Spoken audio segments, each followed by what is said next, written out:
Шебрен и галиште да ги гради државата, а парите да се обезбедат од британскиот заем.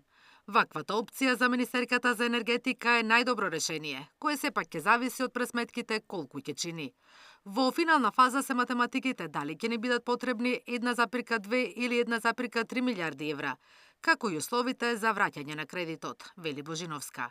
Самата изградба на хидроцентралите би траела 7 до 8 години. Кога ќе знаеме точната сума, секако ние сакаме да е наш проект, ќе видиме под кои услови, бидејќи тоа е проект што ќе се гради едно 7-8 години, ќе видиме и условите за плаќање, значи нема тоа да бидат одма што треба да се платат парите, ќе видиме под кои најдобри услови може да почнеме со изградба.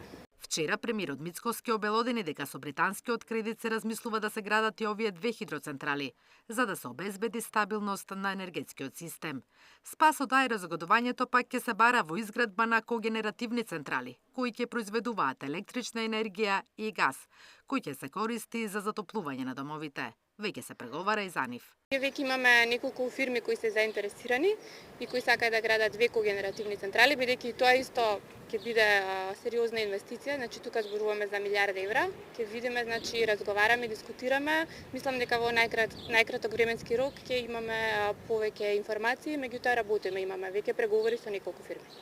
Инаку идејата за Чебрен започнува од 1964 година, а во 86-та се склучени договори за изработка на инвестициско-техничка документација. Досега имаше 14 тендери и сите беа неуспешни.